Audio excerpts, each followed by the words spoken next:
Cuando pensamos en Sonic, lo primero que se nos viene a la cabeza suele ser velocidad, anillos, niveles coloridos y un erizo azul que, desde los 90 hasta hoy, no ha dejado de reinventarse una y otra vez.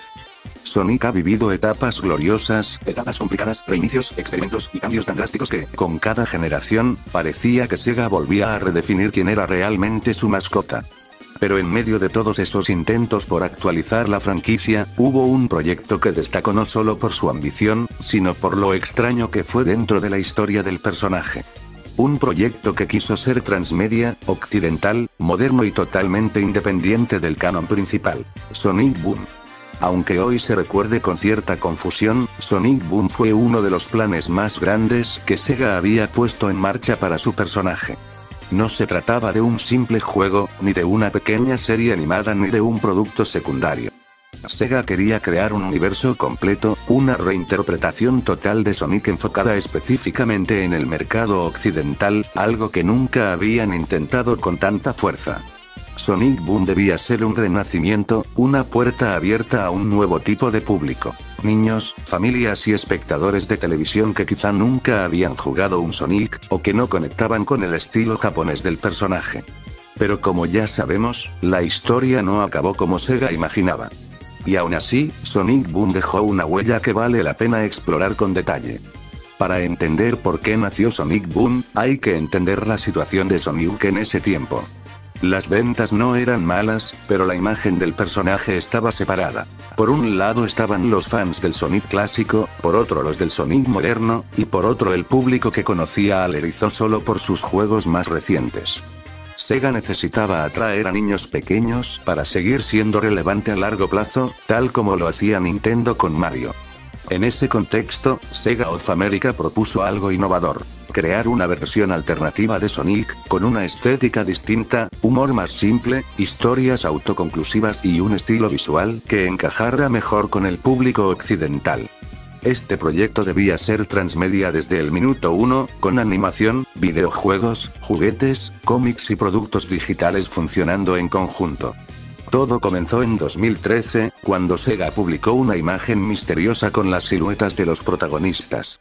Sonic tenía piernas larguísimas y un pañuelo. Tails llevaba accesorios tecnológicos nuevos. Amy parecía más atlética. Y Knuckles, bueno, Knuckles era un Gimbro. La comunidad estaba dividida. Algunos lo odiaban, otros lo veían como una curiosidad divertida. Pero todos sentían que aquello no era Sonic, era otra cosa, y eso era justamente lo que querían. Pese al rechazo inicial a los diseños, la serie Sonic Boom terminó siendo una de las adaptaciones más sólidas que ha tenido el personaje. Animada por ordenador y coproducida entre Sega of America, Oido Productions, Lagardère y Gulli, estaba pensada para emitirse en Cartoon Network y en su equivalente en otros países. Su objetivo: humor sencillo, tramas accesibles, personajes reconocibles pero reinterpretados, y un estilo ligero que cualquiera pudiera seguir. Y funcionó increíblemente bien. La serie apostaba por episodios de 11 minutos con historias autoconclusivas. Sonic era más sarcástico, Tails más inteligente, Amy más madura y estratégica, Knuckles se convirtió en un bruto, y Styx aportaba el toque paranoico y caótico. Eggman, por supuesto, brillaba por su personalidad exagerada, convertida en un villano incompetente pero hilarante. La crítica fue sorprendentemente positiva, la audiencia infantil la adoraba, y los adultos encontraban chistes que solo ellos entendían. De hecho, Sonic Boom logró lo que pocas series basadas en videojuegos logran: convertirse en un producto que funciona perfectamente por sí mismo. No necesitaba de los juegos. No necesitaba justificar nada. Era entretenida, creativa y divertida. Y eso explica que tuviera 2 temporadas con más de 100 episodios en total, además de múltiples nominaciones en categorías de animación. Si Sonic Boom solo hubiera sido la serie, hoy se la recordaría como uno de los mejores spin-offs del personaje. Pero el proyecto era más grande. Sega no quería que Sonic Boom fuera solo una serie. Quería que fuera un universo transmedia al estilo de franquicias gigantes. Y eso significaba videojuegos. No uno, sino varios. Y aquí fue donde todo empezó a derrumbarse.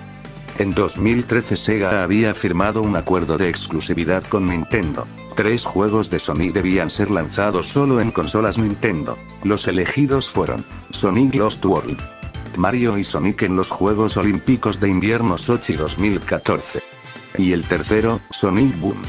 El plan era simple. Un juego grande para Wii U y otro para Nintendo 3DS, completamente diferentes entre sí.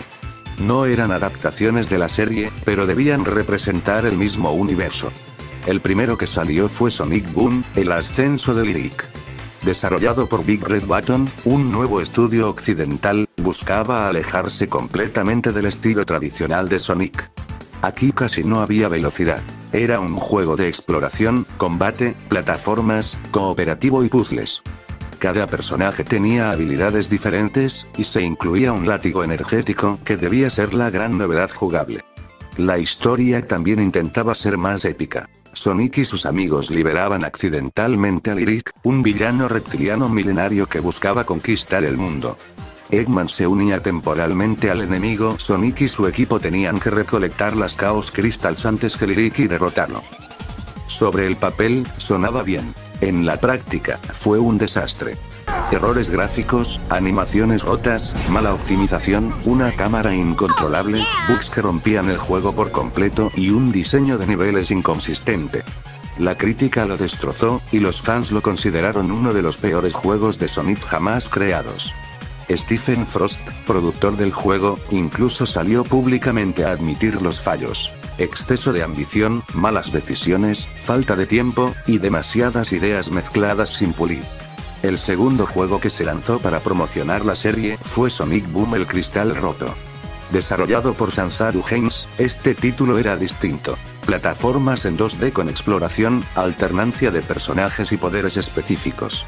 También tenía una historia diferente, aunque similar. Lyric volviendo, un cristal dividido, Shadow controlado mentalmente y Styx debutando como personaje jugable. Aunque menos roto que el de Wii U, también recibió críticas por su ritmo pobre, niveles repetitivos, falta de profundidad y fidelidad dudosa al espíritu de la serie. Ambos juegos juntos vendieron muy poco, cerca del $500,000 entre los dos, convirtiéndose en algunos de los títulos menos vendidos de la franquicia. Y lo peor, arrastraron con ellos la imagen de Sonic Boom. Como parte del proyecto, Archie Comics lanzó una serie dedicada a Sonic Boom. Aunque solo duró 11 números, fue sorprendentemente buena. Mantenía el humor de la serie, expandía situaciones cómicas, presentaba nuevas interacciones y respetaba completamente la personalidad de cada personaje. Además, Ian Flynn y Evan Stanley, autores del cómic, llegaron a trabajar en los guiones de la segunda temporada de la serie. Desarrollado nuevamente por Sanzaru Games, Fuego y Hielo fue el intento de arreglar todo lo que había fallado en El Cristal Roto. Mantiene el estilo de plataformas en 2D, pero añade la mecánica de fuego y hielo, que permite congelar o derretir partes del escenario para avanzar, haciendo los niveles más dinámicos y variados. La historia presenta a un nuevo villano, Defect, mientras Eggman provoca desbalances elementales. Es simple, ligera y más coherente que lo visto antes en la saga Boom. A nivel técnico también mejora. Mejor ritmo, controles más pulidos y jefes mejor diseñados. El problema es que llegó cuando nadie creía ya en Sonic Boom. Pese a recibir críticas mucho más positivas, no logró rescatar la imagen dañada de la subfranquicia. Fue el mejor juego del proyecto Boom, pero también el último. A pesar del éxito de la serie y del cariño del público infantil, los videojuegos dañaron gravemente la reputación del proyecto. Sonic Boom pasó de ser una apuesta gigantesca a convertirse en un experimento fallido según muchos fans. El merchandising empezó a decaer, los juguetes dejaron de producirse, y aunque la segunda temporada de la serie funcionó bien, Sega decidió no renovarla. ¿La razón? Las ventas de videojuegos no justificaban más inversión.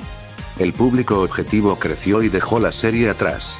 Sega quería reunificar la identidad del personaje para preparar futuras películas y juegos principales. De esta forma, Sonic Boom terminó en 2017-2018 sin un anuncio formal de cancelación. Simplemente dejó de producirse contenido. Pero, ¿fue realmente un fracaso? Curiosamente, la respuesta es más compleja de lo que parece. Sonic Boom fue un fracaso como franquicia completa, pero no como serie, ni como reinterpretación creativa.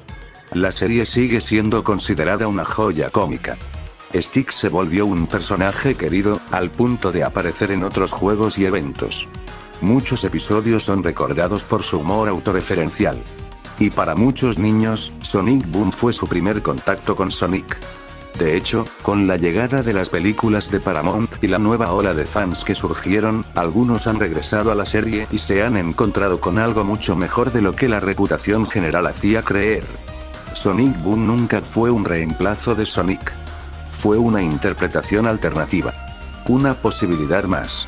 Una visión distinta que pudo haberse convertido en una franquicia enorme, si sus videojuegos no hubieran caído tan bajo. Sonic Boom es, ante todo, una lección. Una demostración de que Sonic es un personaje lo suficientemente flexible como para reinventarse en todas las direcciones posibles. Modernas, clásicas, oscuras, cómicas o incluso transmedia. También demuestra cómo decisiones apresuradas, mala coordinación o ambiciones mal ejecutadas pueden arruinar un proyecto que tenía muchísimo potencial. Después de este vídeo, recuerda dejar un like, suscribirte, para que YouTube te notifique de cada video, y dejar un comentario, así puedes ayudar a que el canal pueda seguir creciendo. También puedes seguirme en otras redes. Hasta la próxima.